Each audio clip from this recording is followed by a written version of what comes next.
Agriculture is a big economic driver for Manitoba. 62,000 jobs are directly involved in agriculture in this province. The Canadian Ag Human Resource Council is now estimating that 1 in 3 jobs are going to go unfilled by 2029. That's a real need for colleges, for post-secondary, to begin training and ensuring that there's that skilled labor pool to fill those jobs. I think I just wanted a little bit change in my life. I think while I'm 35, maybe I can have a second chance in different ways, like the challenges myself. My name is Jianli Wu. I came to Canada in 2019 as an international student. I started my program as food processing. When we think of international students coming into our country, learning a language, learning our culture, trying to fit in, trying to understand how things work here in Manitoba and Brandon, Manitoba. Towards to the fat a little bit on the outside, yep.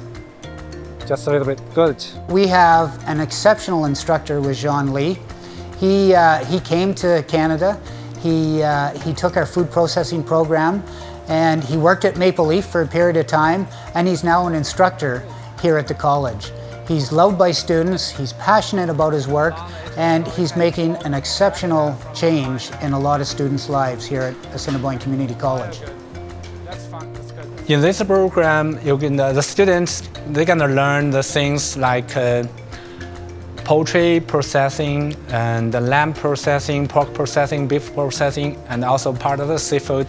Also, you have to learn how to making sausages, how to making the ham and bacon over here.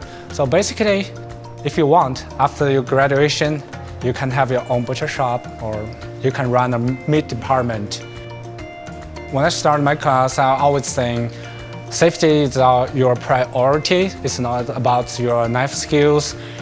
You can have your knife skills in your work, but the safety is your priority.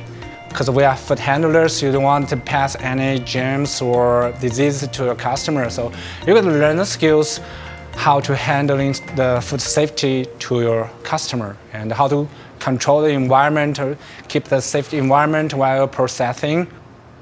At the Edwards School, industry plays a significant role with our programming and helping to advise and provide feedback and input into the programs that we offer. A great example is our work that we've been doing with Manitoba Pork. They're really seeing a need for pork technicians and people that know how to raise pigs properly. We now have 3 modules that we are delivering because of our association and partnership with Manitoba Pork. Many of our programs also provide cooperative education courses to the programs or practicums. For instance, our food processing program, which is a big component and partnership with Manitoba Pork, with the UFCW, with Maple Leaf, with High Life. They've all invested significant dollars in our food processing program. It's a seamless transition from education into the workforce. The Prairie Innovation Centre for Sustainable Agriculture is really about increasing the number of graduates that we're graduating on an annual basis. Right now, we graduate upwards of 300 students annually. The Prairie Innovation Centre, with our new and expanded programming, we're anticipating increasing or tripling that number to upwards of 800, 900 graduates on an annual basis. So we celebrate our deep roots in agriculture. We celebrate those deep roots in our heritage.